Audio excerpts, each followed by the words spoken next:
우리나라는 11월 달만 되면은 모든 가정에 성시험이라는 자녀들의 문제가 찾아옵니다. 머지않았군요. 그런데 시험 문제를 받아든 학생들에게 배우는 과정에 있어서 시험을 치러야만 합니다. 그런데 그 시험지에 성시험에 보면 보편적으로 킬러 문항이 있다고 하지요. 그 킬러 문항에 모두가 그냥 실족해 버리고 그 문제를 풀지 못해서 좋은 점수를 얻지 못해서 때로는 낙방생이 되어지고 내가 원하는 학교에 지나가지 못하는 그런 아픔을 겪는 때도 있습니다. 그래서 국가에서 킬러 문항에 대한 것은 좀 제한을 해라 하는 문제입니다만 저는 오늘 이 성경 66권 중에서 바로 이 문제가 킬러 문항입니다. 완전히 하나님께서 약속하신 다윗의 공동체를 몰락시켜버립니다. 완전히 쑥대밭으로 만들어버립니다. 완전히 불살라버립니다. 모든 가족이 외인들에게 포로로 잡혀가는 비참한 광경을 오늘 본문에서 소개합니다. 이것이 성경에서 여러분들에게 제시하는 다윗과 다윗의 600명의 공동체의 견인차 리더십을 가져야 할 그들에게 킬러 문항의 시험 문제를 하나님이 주신 것입니다.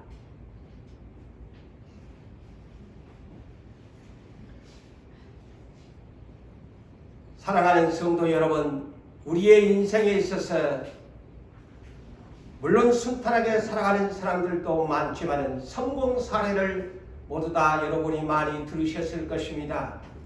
그들마다 다 고난의 역경을 이겨내게 나가면서 그들이 그 현실에 부딪혔을 때 어떻게 극복했는가, 또한 많은 책에서도 또한 뉴스에서도 또한 우리 기독교의 신앙 간증에서도 우리가 많이 들어본 내용들입니다.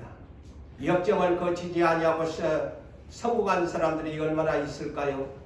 다 역경은 인간에게 우리의 인생이 하나님 앞에 서는 그날까지 굴곡이 많습니다. 때로는 평탄한 길도 가지만 때로는 길도 없는 막막한 길에서 헤매이다가 방황하다가 슬픔과 괴로움 속에 몸부림치며 주님의 이름을 부르면서 주님 도와달라고 하는 그러한 사람들이 얼마나 많습니까? 사랑하는 성도 여러분, 여러분의 인생길에 최대의 킬러 문항의 시험 문제를 받아든 여러분, 우리는 이대로 자포자기를 해야 옳을까요? 믿음이라는 것이 뭘까요? 믿음으로 풀어가야 합니다. 믿음이라는 것이 무엇일까요? 끝까지 견디면서 나에게 죽음이 온다고 해도 그 죽음 앞에서 좌절하지 아니하고 나를 다시 살려주실 예수 그리스도를 믿음으로 말미암아서 믿음으로 극복하고 이겨내는 자만이 하나님 나라의 약속의 유업을 받을 수가 있습니다. 비전의 성취를 이룰 수 있다는 사실을 잊지 마시기를 바랍니다. 경험 없는 자가 어떻게 하나님이 킬러 문항의 시험 문제를 줬을 때 풀어갈 수 있을까요? 우리는 그러한 킬러 문항의 시험 문제 앞에서도 분하지 말고 좌절하지 말고 우리는 끝내 믿음으로 말씀에 의지하여 풀어갈 수 있는 믿음의 사람이 되어야 하나님이 그 뒤에 준비하신 비전의 성취를 우리에게 맡겨주신다는 사실을 잊지 맙시다. 이런 시험 문제를 나는 어떻게 풀어야 할까? 고민하면서 말씀을 붙잡으면서 기도하면서 믿음이라는 두 글자를 끝까지 지켜야 합니다. 믿음이라는 두 글자를 끝까지 답안지에 써내야 합니다.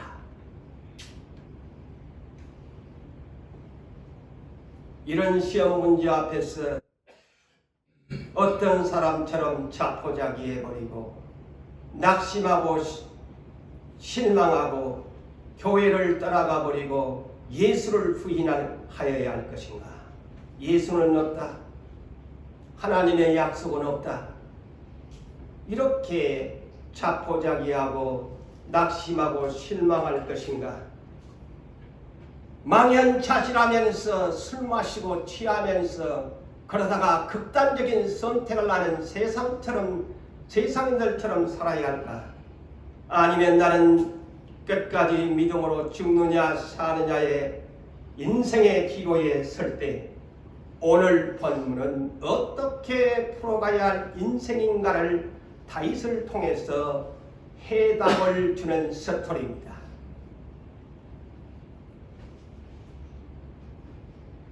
자, 우리가 먼저 자연의 생태계를 우리가 먼저 생각해 봅시다.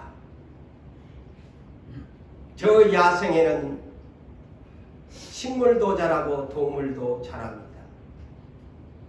그런데 그들은 강하게 성장하면서 그 환경에 맞게 적응하면서 살아갑니다.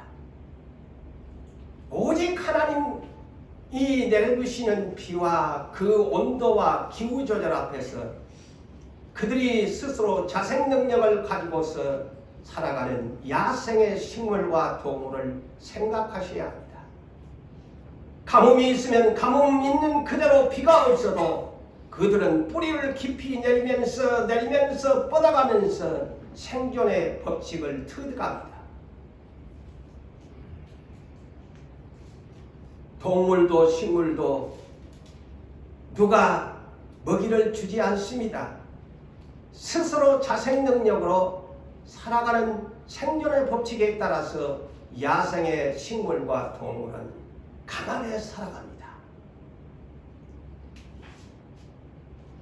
겨울에는 겨울 그대로 살고 가을에는 가을 그대로 살고 더운 여름에는 여름 그대로 그들이 생존의 법칙에 따라서 살아갑니다. 반면에 온실에서 성장하는 식물과 동물을 생각해 봅시다. 사람이 그들을 가꾸지 아니하면 살아갈 수 없습니다. 사람이 온도 조절을 맞춰줘야 합니다. 먹이도 줘야 합니다. 그렇지만은 온상 속에 있는 그들은 또한 나름대로 사람에 의해서 가꾸어지고 성장합니다. 그렇지만은 어느 날 갑자기 태풍이 오고 거센 바람이 오면 걷혀지는 온상은 뒤집어졌다면 그대로 다 전멸되고 맙니다.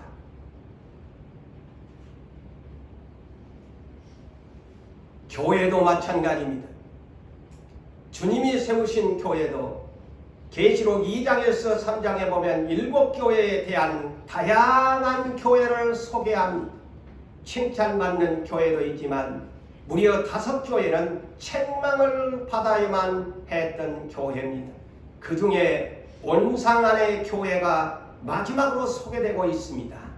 그 교회가 계시록 3장 14절로 22절의 라오디게아 교회입니다. 이 교회는 온상 속의 교회입니다. 그들은 스스로 부자라고 자랑했습니다. 부족한 것이 없다고 자랑했습니다. 그렇지만 하나님이 보실 때에는 그들은 5가지를 알지 못한 무지하고 무감각하고 예수님이 없는 교회가 되었지요. 그 교회는 왜 책망을 받았나요? 부족한 것이 없으니 온상 속에서 성장한 교회인지라 미지근했습니다. 열정이 없었습니다. 고난이라는 것을 모르고 성장했습니다. 그래서 언제나 안정적인 그러한 교회였습니다. 주님은 그들을 향해서 회개하라고 합니다. 열심을 가지라고 합니다. 주님은 그들의 문 밖에서 문을 놓고 하면서 제발 좀 내가 너희와 더불어서 함께 먹을 수 있도록 너희와 함께 더불어 살아갈 수 있도록 문을 열어 주었으면 좋겠다. 맨날로 그럴래도 그들은 주님의 음성에 무관심했습니다. 왜 그럴까요? 주님이 없어도 부족한 것이 없으니 우리는 온 삶 속에서 얼마든지 우리의 인생을 즐기면서 행복하게 살아갈 수 있습니다. 그러므로 주님은 우리 안에 들어올 필요가 없고 내 마음속에 와서 나를 인도할 필요도 없습니다. 우리는 부족한 것이 없기 때문입니다. 그 교회가 복 있는 교회라고 여러분 생각합니까? 성경에서는 그렇게 가르치지 않습니다. 예수님의 산상수훈은 마음이 가난한 사람이 복이 있다고 하지요. 세상이 추구하는 기복신앙의 복의 개념이 아닙니다. 세상의 종교는 물질적인 것과 모든 기복적인 신앙에 포인트를 맞추지만 하나님의 나라, 저 영원한 천국의 나라는 이기는 자만이 약속의 유업으로 줄 교회는, 그리고 하나님의 백성은 세상을 야생의 식물과 동물처럼 이겨내는 자만이 천국의 유업으로 주신다고 성경은 말씀하고 있습니다.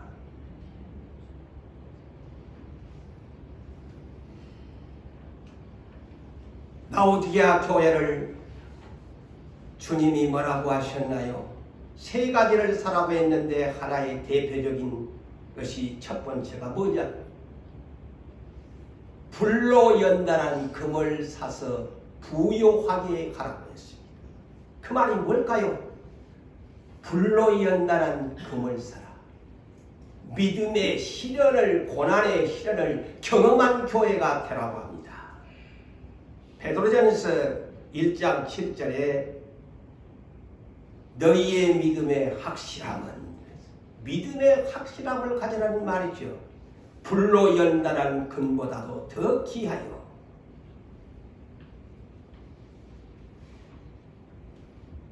믿음도 불로 연단한 금을 사서 부요하게 하라. 다시 말하면 믿음의 부요를 가진 교회가 되라는 말입니다. 자, 여러분들의 이 손에 끼고 있는 금반지가 그저 만들어졌습니까? 불로 연단된 금입니다.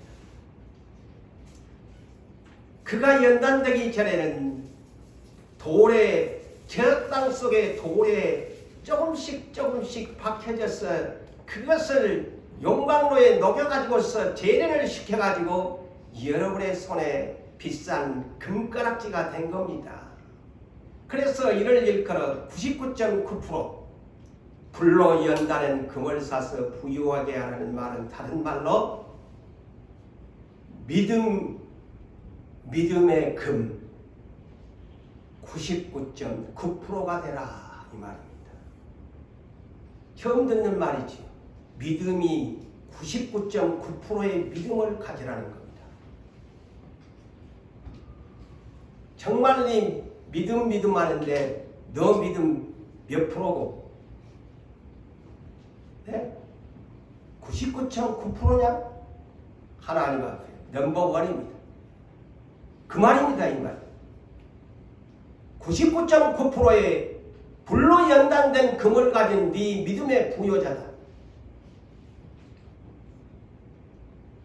그래서 욥도 그 환난 위에서 고백이, 욥기 23장 10절에 베드로도 그렇게 기록을 냈고 욥도 이렇게 고백합니다. 그가 나를 단련하신 후에는 성금같이 내가 나오리라. 믿음의 99.9%의 믿음의 사람으로 나온다는 말인 것입니다.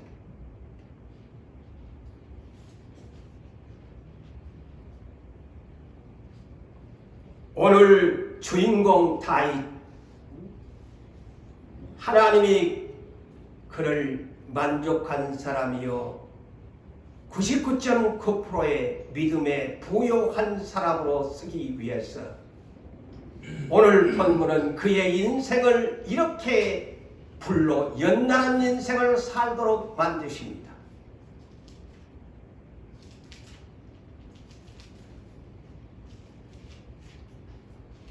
하나님의 그는 마음에 맞는 사람, 하나님의 뜻을 다 거역하지 아니하고 뜻을 예수처럼 이룰 사람으로 하나님이 쓰시기 위한 것입니다. 그래서 그를 하나님께서는 내가 다윗을 비전을 주시면서 약속하면서 내가 다윗을 써야 할 것이다. 그러므로 내가 다윗을 저 17세 소년에게 비전의 약속을 주면서 저 인생을 내가 어떻게 내 마음에 맞게 내 뜻을 다 이룰 수 있는 순종의 사람으로 만들 것인가. 그래서 하나님은 대장쟁이가 되셔서 대장간에 다윗을 쇠붙이로 여기고 다듬어지지 아니하는 쇠붙이로 여기고 거칠은 쇠붙이를 여기고 대장간의 풀무불 속에 달구었습니다.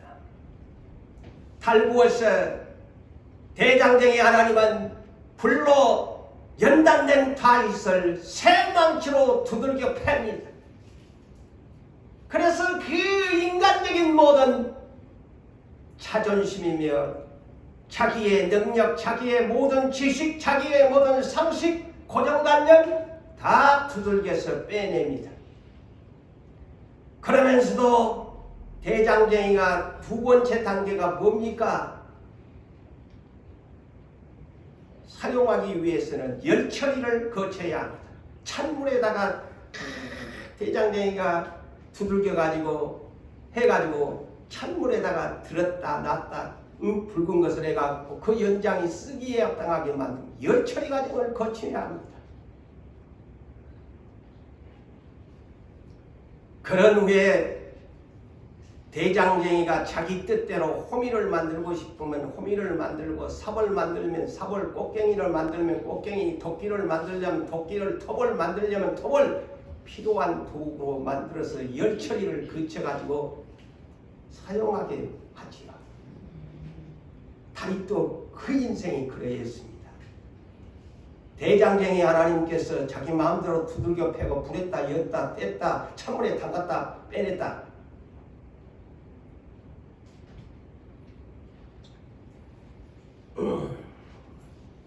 자, 다윗은 아까도 제가 야생의 식물과 동물을 소개했는데 다윗은요 야생인으로 살았다는 사실을 아십니까?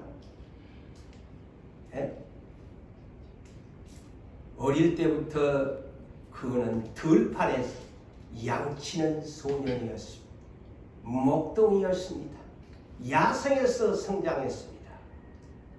야생마처럼 뛰어다니는 자였습니다. 사자와 양을 치기 위해서 사자와 싸우고 곰과 싸운 그러한 야생인으로 다윗은 어릴 때부터 성장을 했습니다.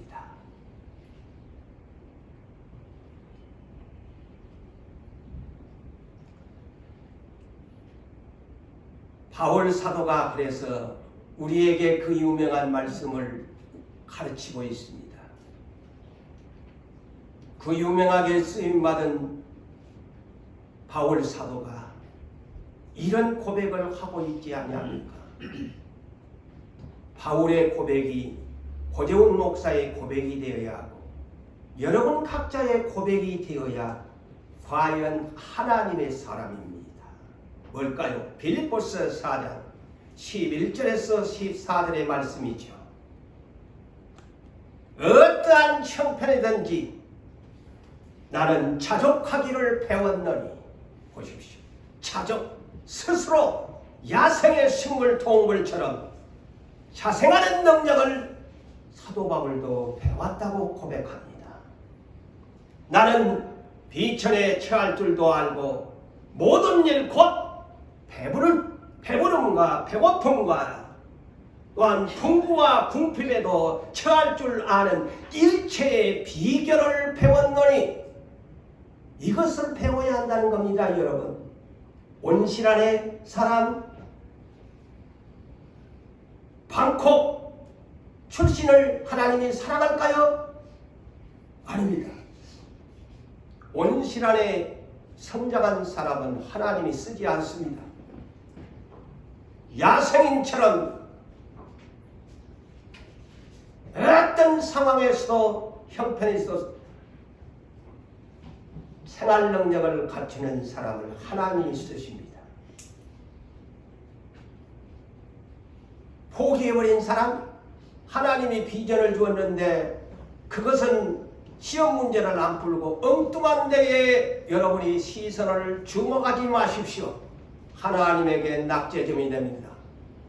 그 시험 문제를 여러분들에게 주었을 때에는 여러분이 고민하면서 노력하면서 답안지에 믿음으로 행동으로 쓰기를 원하시니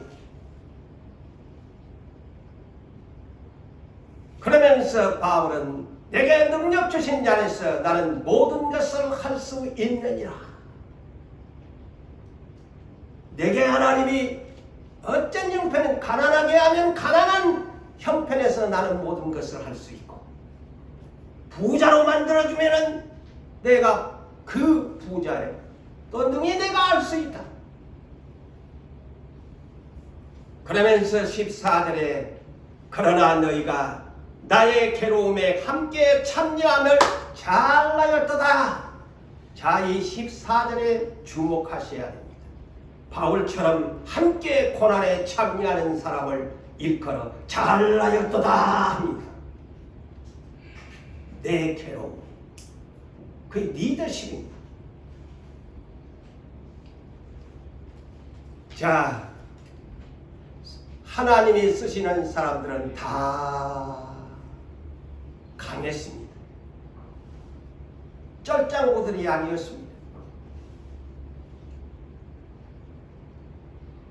이스라엘의 광야교회에 출애굽을 시킨 모세도 하나님이 그를 대장쟁이가 되셔가지고 어떻게 불러 연단하셨습니까?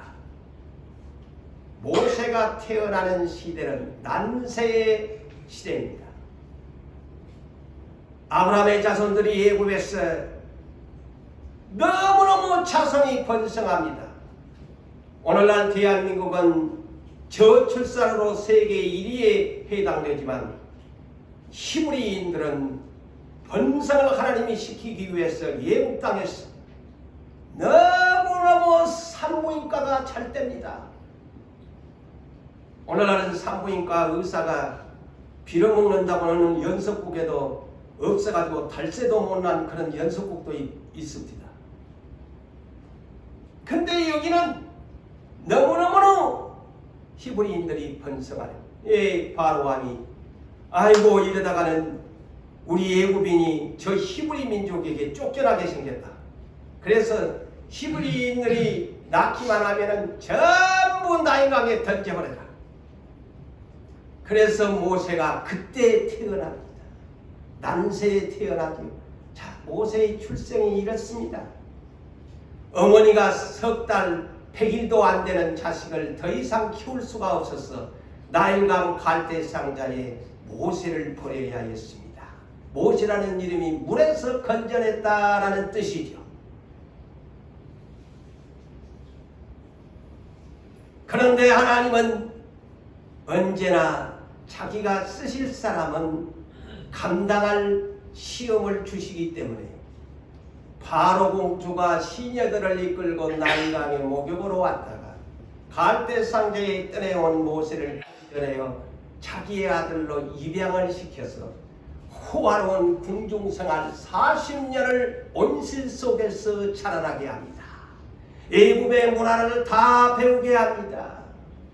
애굽의 학문을 다 배우게 합니다. 그런 후에 하나님은 어떻게 할까요? 야생으로 내보냅니다. 자, 하나님의 대장간 대장제이죠.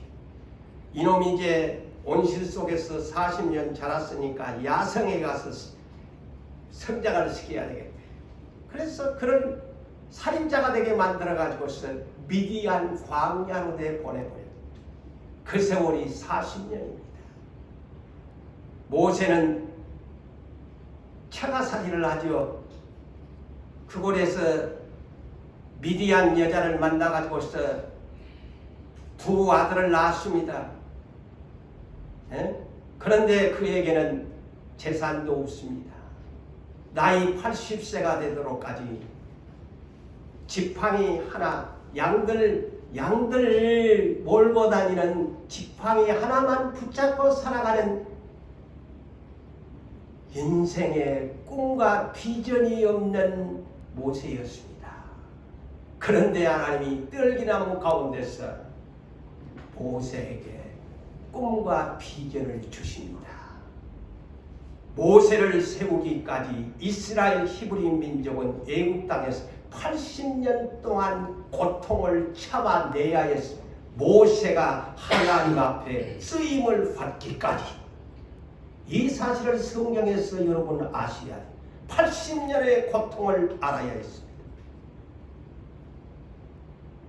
드디어 모세가 이제 80세에 하나님이 부르시니 모세야 네 손에 뭐 가졌나? 예, 나는 지팡이 하나밖에 없습니다. 그것 가지고 출애굽을 시켜라.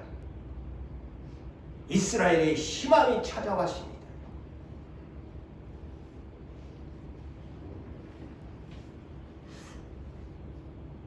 모세는 그의 인생을 120세의 인생을 이렇게 히브리서에는 고백을 마칩니다. 믿음으로 모세는 장성하여 40세가 되어 바로의 공주의 아들됨을 거절하고 도리어 하나님의 백성과 함께 광야에서 고난받기를 잠시 제약의 낙을 누리는 것보다도 더 좋아했다. 보십시오. 모든 것을 잃어버렸어도 그는 더 좋아요. 이것이 99.9%의 믿음을 가진 사람의 신앙 고백입니다. 그리스도를 위하여 받는 수모를 애굽의 모든 궁궐의 모든 보화보다도 더 큰 재물로 여겼으니 이는 상 주심을 바라봅니다. 하나님 앞에 가서 나는 상 받아야지. 세상에 내가 큰 보화 싸움을 못하는 썩어질 것인데 나는 하나님 앞에 가서 상 받아야 돼. 이것이 99.9%의 믿음으로 행한 자의 고백입니다. 그래서 심령이 가난한 자는 복이 있나니 그 사람에게 천국이 너의 것이다. 천국 가고 싶으세요? 세상의 것에 더 앞서가면 하나님 나라가 나한테 올까요? 멀어집니다. 모세는 이러한 광야에서 하나님 앞에 익숙한 야생에서의 삶을 훈련 40년을 받고 그 뒤에 모세를 이스라엘 광야 교회를 광야에서 맡기려고 야생에서 이렇게 40년을 먼저 하나님이 키웠잖아요. 그러니까 그 야생의 생활을 모세가 너무 잘 알잖아요. 광야에서 40년을 양을 쳤으니까 어디 가면 물이 있고 어디 가면 풀이 있고 어디 가면 어떻게 살고 바람을 부으면 어떻게 대처하고 환경의 능력을 모세가 40년 동안 광야에서 배운 겁니다. 야생에서 성장을 시키잖아요. 그러니까 이제 하나님이 모세 저놈에게 내가 내 백성을 맡기면 되겠다. 그래서 광야교회로 출애굽을 시키잖아요. 그래서 리더십은 내가 깨지고 부서지고 야생처럼 살아야 내가 살아남습니다. 그리고 하나님이 주신 것을 맡을 수가 있습니다. 온상에서 자란 사람 하나님이 맡기실까요? 안 맡깁니다. 다윗은 17세에 하나님의 주목하는 사람으로 눈에 띕니다. 하나님이 미리 보셨어요. 17세밖에 안 되는데 야생에서 사자와 쌈박질을 하고 물맷돌을 가지고 막 사자 입을 찢고 곰과 싸움을 하고 자기 집에 재산 양을 지키려고 이렇게 뛰는 성실한 이 다윗을 보고서 하나님이 눈에가 띈 거예요. 저놈에게 이스라엘을 맡기면 되겠구나. 사울은 이미 내 말대로 듣지도 않냐고 지 맘대로 하니까 사울은 패해야 되겠고 이스라엘의 두 번째 세컨드 킹을 어떤 사람을 세울까 하다가 하나님 오라 다윗이 눈에 띈 거예요. 그래서 사무엘 선지자에게 선지자야 너는 지금 이새의 집으로 급히 가거라. 더 이상 사울왕을 위해서 기도할 필요 없어. 나는 이미 버렸으니까 네가 기도한다고 네가 슬퍼한다고 내가 사울을 용서해 줄 리가 없다. 너는 기름에 뿔을 채워가지고 다윗 이새의 집으로 가거라. 그래서 이제 선지자가 온다는 소리를 듣고 유다 지파에 속한 이새는 자기 아들들을 전부 이제 맞선을 보이려고 예선에 신사를 보게 하려고 했습니다. 다윗도 사무엘도 인간인지라 예모를 보잖아요. 와 엘리압을 보니까 생김이 막 오늘날 보면 핸섬보이야. 아주 젠틀한. 야 이 사람이면 되겠다. 하나님 너 두 번째, 세 번째, 네 번째 다 해도 하나님이 마음에 안 들어. 그래 결국에 하나님은 무엇을 본다고? 예모를 보지 않고 중심을 본다 그랬어요. 사무엘 16장 7절에 너는 사람을 보지만 예모를 보지만 나는 그 사람의 중심을 본단다. 내 중심에 딱 미리 봐놓은 사람이 있는데 그 자리에 없구나. 다윗이 들판에서 돌아오기까지 하나님이 기다리십니다. 얼마나 하나님 좋은 하나님이에요. 철저한 하나님이에요. 그때 너희 집에 아들 다냐? 저거 들판에서 지금 양치는 소년이 빨리 데리고 온다. 그 다윗이 돌아올 때에 하나님이 선지자에게 내가 말한 그 사람이다. 그니 그에게 기름을 부으라. 그렇게 하나님 눈에 띄어야 돼요. 하나님 마음에 점수를 얻어야 돼요. 그 집에 많은 아들들이 잘생긴 아들들이 있는데 하나님 마음에가 안 차. 이제 17살밖에 안 되는 양치는 소년이 하나님 눈에 띈 거야.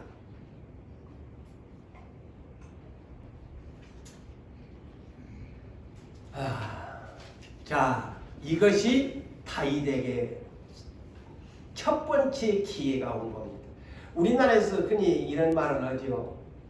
사람에게 3번 기회가 온다는데 저는 다윗의 인생을 3번 기회로 봤습니다. 기회 가운데 그 기회를 놓쳐버리면 안 된다. 그러죠.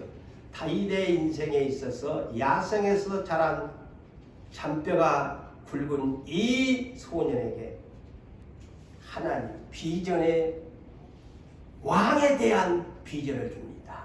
그게 첫 번째 기회입니다. 두 번째 기회가 옵니다.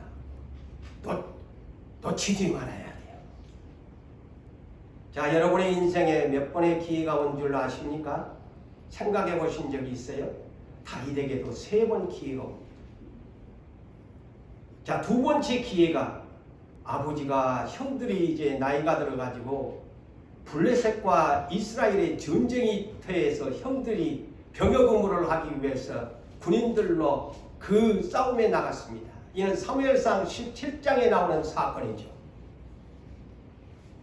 그래서 아버지의 심부름을 갖고 먹을 것 여러 가지 어떤 그런 것을 가지고 형들에게 갔는데 아니 세상에 이스라엘 군대가 하나님의 군대가 블레셋 골리앗 앞에 전부 쫄고 앉았는 거예요.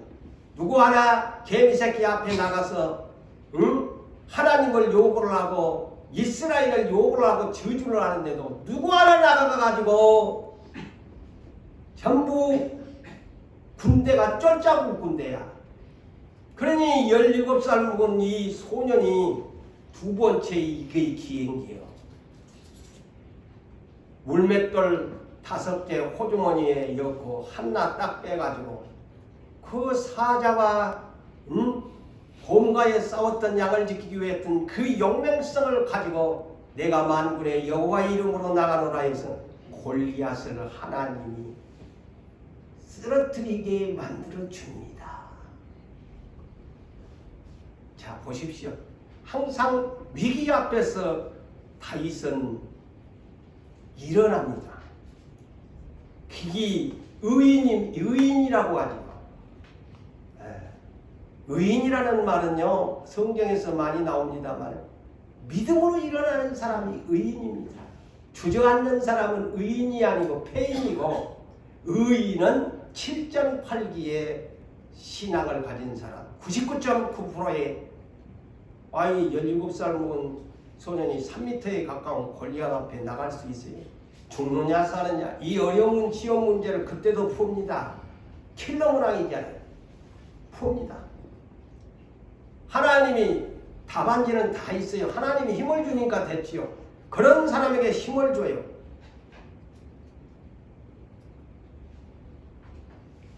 다윗이로 인해서 이스라엘의 영웅이 됩니다. 여인들이 노래를 불렀지요.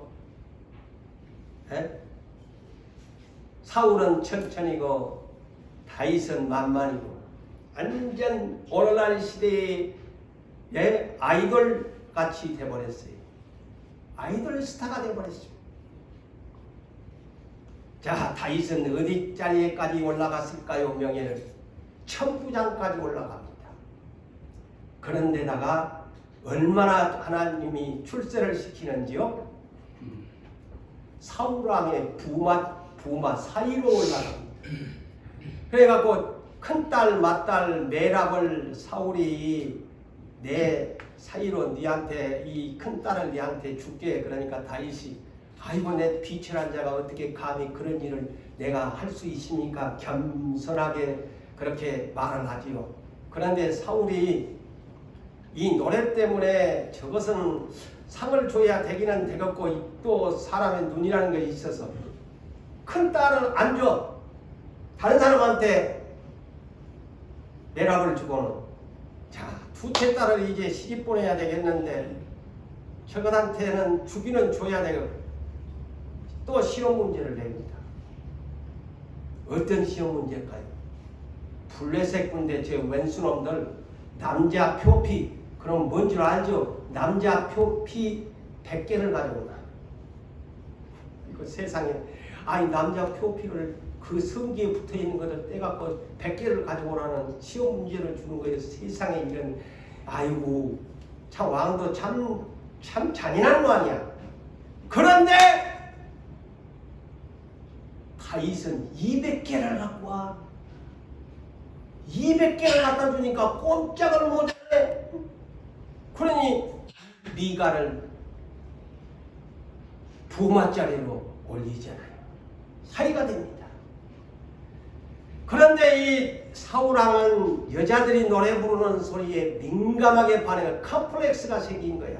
아니 내가 왕인데 나는 천천히고 저놈의 사이놈 저놈은 아니 만만이라니 앞으로 저놈이 내가 왕 되겠네 하는 컴플렉스 열등감이 빠져가지고 이제 하나님이 이미 거역을 하다 보니까 성령이 떠나가고 악령이 들어있다고 그랬잖아요. 자, 불순종하면 악령이 지배합니다. 여러분 조심하셔야 돼요. 아무리 성령을 받았어도 불순종을 계속하면 자기 자신도 모르게 악령의 지배를 받고 비진리를 따라갑니다. 사울이 그랬어요. 컴플렉스에 빠져가지고 자꾸 다윗을 죽이고 싶고 믿고, 아이고 저놈을 내가 어떻게 하면 좋겠냐. 아니 세상에 사이가 잘 때면은 그냥 내 딸이 잘 되는 겁니까? 근데 이놈의 이 장인은 컴플렉스에 빠져가지고 저놈을 좀 어떻게 내가 때려잡아야 돼? 저놈을 어떻게 내가 몰아내지? 이런 생각에만 도취해 사는 거예요. 이거 다 마귀가 주는 생각이거든요. 미워나가는 거예요. 그런데 이 사울왕 때문에 다윗의 영광의 아이돌 스타는 하루아침에 안개처럼 사라져버립니다.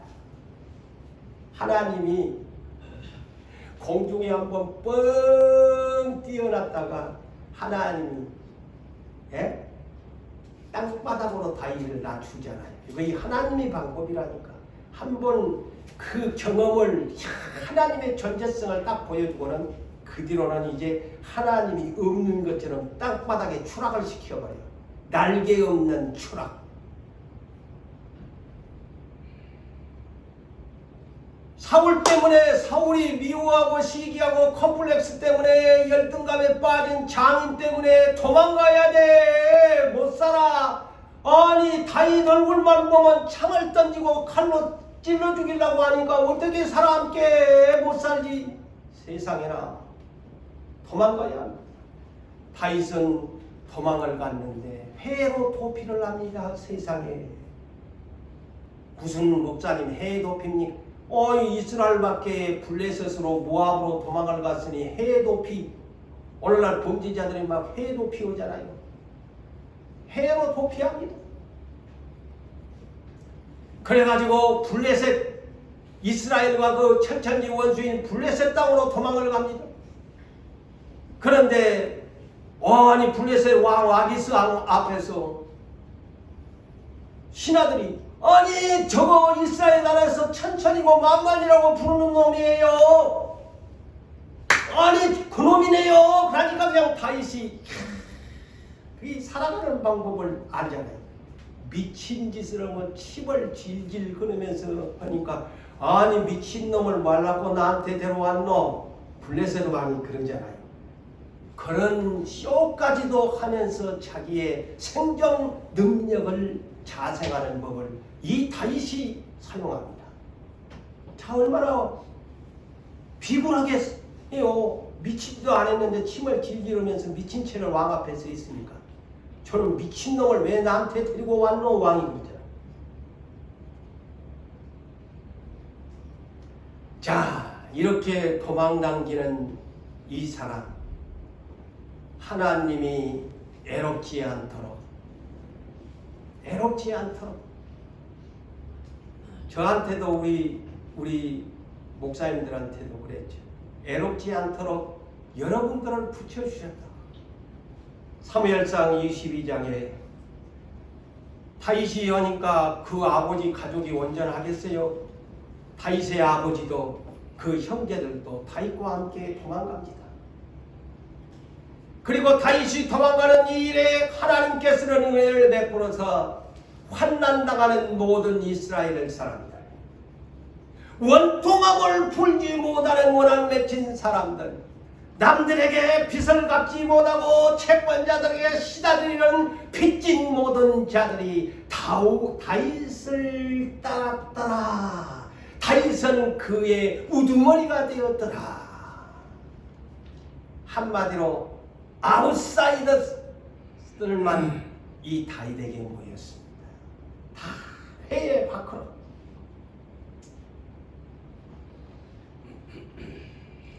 그런데 사울은 다윗 하나 죽이려고 3,000명의 군대를 이끌고 추적을 한다는, 추적을 오지 않습니까? 세상에 이런 시험이 어디 있어요. 한 사람만 칼 들고 따라오면 잠을 못 잘 건데 3,000명이 칼을 들고 무장을 하고 따라다니니 다윗이 하룻밤을 제대로 편하게 주무셨겠습니까?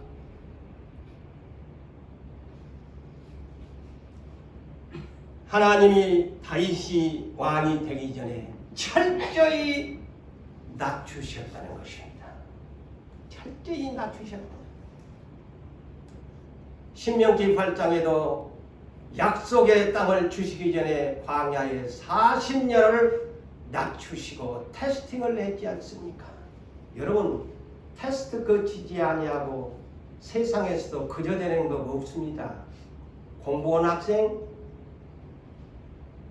시험 문제 풀어야 점수 따지요. 회사나 검판사 그저 됩니까? 정치인 그저 됩니까? 그저 되는 거 없습니다. 내가 일을 하고 수고해야 얻어지죠. 대가를 지불해야 내가 얻어집니다. 하나님 나라 광야교에 약속 주었는데 40년간 하나님이 테스팅을 했잖아요. 3가지의 시험을 놓고 그 결과의 결론은 뭐냐? 너희 왜 시험을 3가지를 했느냐? 가나안 땅에 갖다 이루어주면 너희들의 힘과 능으로 이루었다까 교만한 말 할까 싶어서 너희에게 3가지 시험을 주었다 그랬습니다. 자, 제가 지난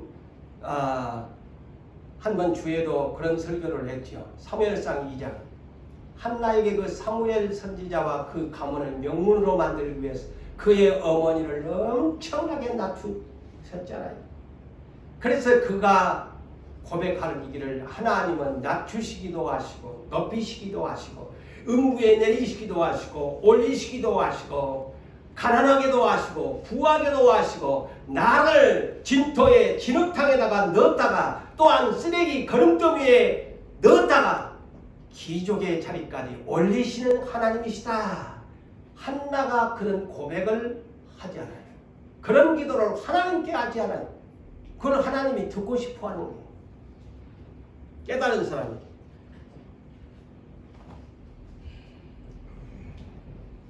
예수님 역시도 하나밖에 없는 하나님의 독생자 심히 낮춰버리잖아요.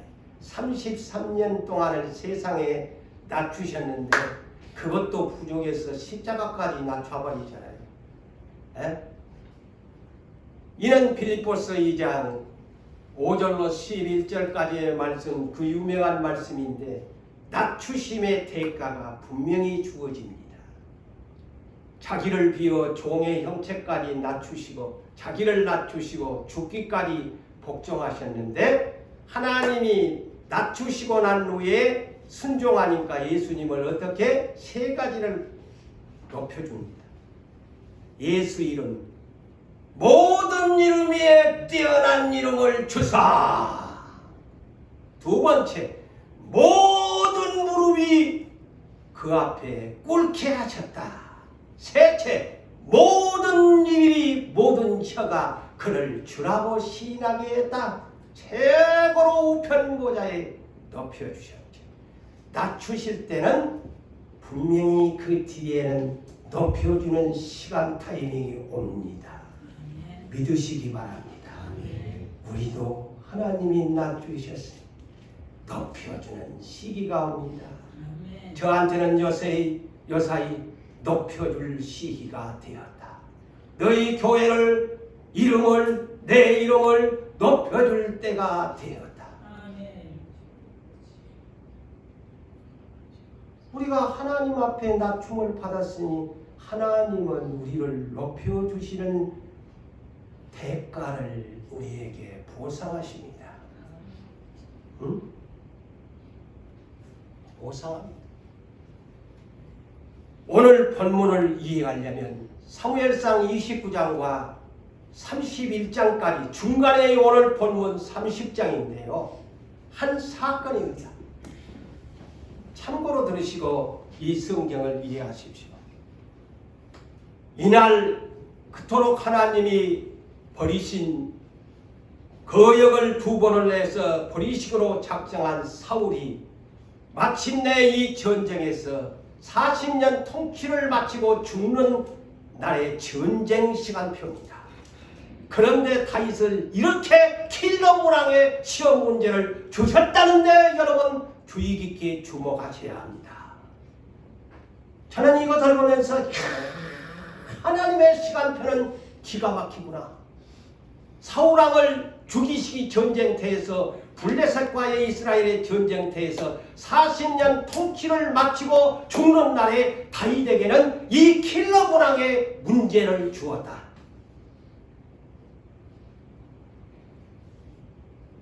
하필이면 다윗이요 블레셋과 이스라엘 사울과의 전쟁에 블레셋 이 아기스 왕이 많이 도움을 줬지요. 다윗에게 도피할 때. 그래서 다윗에게 다윗아 내가 네에게 참 우정이 쌓은 것이 아니있나. 그러다 보니까 이스라엘과 너희 나라와 전쟁을 하려고 하는데 네 600명의 지원군이 필요하다. 응? 지원군이 필요하다. 그러니까 안 갈 수도 없고 가기는 가는데 참 이 길을 지금 모면해야 되는데 아니 또 그때도 하나님이 은혜를 주어가지고 언제나 그래 감당할 시험밖에는 하나감이 없다고. 아니 또 그 신하들이 아이고 왕이여 미쳤습니까? 저놈은 천천히고 만만이라고 노래 부르는 그놈 옛날에 우리 골리앗 죽인 놈이에요. 그러면 저희 뒤통수를 칠 건데 왜 그거를 지원군을 받습니까? 근데 아기스는 다윗을 믿어요. 근데 신하들이 그러니까 다윗아 안 되겠다. 신하들이 니를 미워한다. 니를 함께 안 가기로 그래서 니 다시 돌아가거라. 자, 다윗이 3일간의 이곳에 머무른 뒤에 바로 오늘 본문의 사건이 일어나는 겁니다. 30절. 아니 600명의 남자를 다 이끌고 온 사이에 아니 아말렉이라는 못된 또 나라가 쳐들어와서 이 다윗의 공동체를 그냥 완전히 쑥대밭으로 만들어버린 거야. 응? 쑥대밭으로 만들어버린 거야. 세상에 엎친 데 덮친 격으로 이스라엘과 전쟁에서 600명이 그곳에서 이렇게 피해가지고 이제 아이고 자기 나라를 치면 얼마나 그야 안 되잖아요. 응? 이기는 몸에라고 기분 좋게 돌아오는데 아니 돌아와 보니 세상에나 어째 이런 일이. 가족들이 늙으나 젊으나 다 아말렉이 그 다윗의 공동체 시글락에 있는 공동체 다 불살라 진영을 다 불살라 폐허를 만들어버렸어. 완전히 몰락을 시켜버렸어. 다 포로로 아무것도 없이 다 끌고 가버린 거야. 기가 막힌 일 망연자실 이 네 글자 망연자실할 수밖에 없는 상황이죠. 그러니 600명이 와가지고 기가 막혀갖고 울 기력조차도 없어가지고 맨마른 것이 지도자잖아. 다윗을 돌로 치려고 하는데 다윗은 크게 다급했더라 그랬어요. 600명이 돌로 치려 니 때문에 우리 이제 가족들 다 망해버렸는데 이 다윗이 크게 그런데 여호와께서 힘을 주어서 다윗이 용기를 얻었더라. 그래서 우리가 용기를 잃어버리면 안 돼요. 어려울 때일수록 용기를 잃어버리면 안 돼요. 우리는 세상 사람은 용기를 잃어도 말이 되지만 오늘날까지 예수를 믿는 여러분들이 내 가진 것 없고 내 집이 몰락되고 교회가 몰락되고 모든 기업이 몰락됐다고 용기마저 잃어버리면 안 돼요. 다윗이 시인이 급한 상황 속에서도 용기를 안 잃고 가장 먼저 이 킬러 문항의 이 시험 문제를 나에게 주었는데 그 뒤에는 아까 내가 얘기했잖아요. 이제 사울이 그 전쟁에서 죽는 날이야. 이제 다윗이 왕으로 등극하는 시대가 지금 오고 있는 거야. 근데 다윗은 그걸 몰라. 응? 하나님이 그렇게 준비를 한 거야. 그래서 가장 마지막 테스트. 다윗에게 야생에서부터 그 세월에 쫓기는 토피 생활의 마지막 라스트 테스팅. 킬러 문항을 준 것입니다. 네가 한번 풀어봐라. 다윗이 앞으로 이스라엘을 맡길 건데 다윗이 이러한 킬러 문항을 시험 문제를 줬을 때 어떻게 풀어내는 하나님이 궁금한 것입니다. 그런데 풀어내잖아요. 포기하지 않습니다. 시대의 일꾼이 되려면 이런 문제를 포기하지 말고 풀어가야 합니다. 먼저 하는 행동이 액션이 뭡니까? 기도입니다. 다급한 상황에도 제사장이 입는 옷을 다급하니까 다윗도 선지자잖아요. 하나님과 직통으로 답을 받는 사람이거든요. 하나님 이 시험 문제를 풀기 위해서 가장 뭐라고 합니까? 하나님께 묻습니다. 주님, 내가 이 아말렉 군사를 추적하면 따라잡겠습니까? 참 이거의 엉터당토 않는 문제 아닙니까? 에?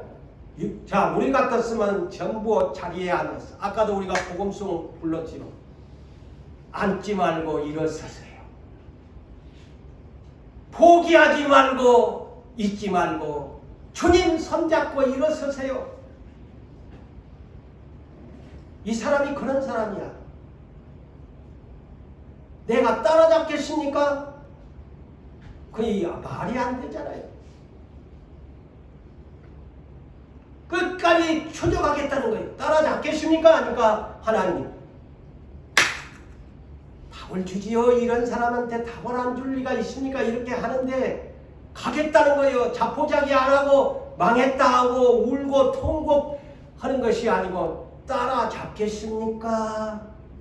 물으니까 하나님이 아마 기분이 좋았을 거예요. 과연 저놈이다. 그래 쫓아가거라. 한 번에 답을 주잖아요. 쫓아가거라. 하려고 하는 사람에게 하나님이 답을 주지요. 안 하려고 하는 사람은 절대 하나님 심무갑니다. 밤새 여러분 기도해 보세요.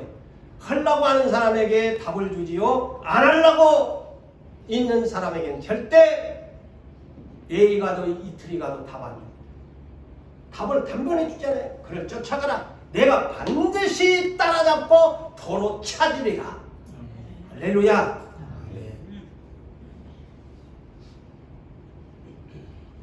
하나님과 함께 풀어가고 싶다는 겁니다. 나는 이 문제를 풀 수 없는데 하나님 따라잡을 수 있겠습니까? 그러니까 저놈이 시험 문제로 풀라고 하네. 기특하거든. 그래 쫓아가봐. 내가 있지 않니? 하나님 내가 있지 않니? 그래 하나님 마음에 맞는 거야. 풀라고 하니까 딱 킬러 모양이 나게 내가 오늘 어떻게 풀어 있지? 딱 덮어보고 에이 하나님이지 안 믿을 거야. 약속 안 믿을 거야. 말씀 똥같이 배설물로 여겨버릴 거야. 그래서 세상에 600명이 이제 다윗과 함께 견인찬 이거의 견인찬 리더십이에요. 600명이 다윗과 함께 막 말을 타고 막 쉴 사이 없이 달려가다 보니까 600명 중에 200명이 지쳐가지고 3분의 1이 뒤로 물러나버려. 그러면 힘 빠져요 안 빠져요? 한 사람만 교회에 떠나가도 힘 빠지는데 아니 세상에 600명이 막 끝없이 질주하고 따라잡기 위해서 가는데 200명이 못 따라가겠대. 응? 그런데 포기하지 않고 400명을 데리고 다윗이 추적해서 완전히 그냥 역전승을 거두면서 돌아옵니다. 그로부터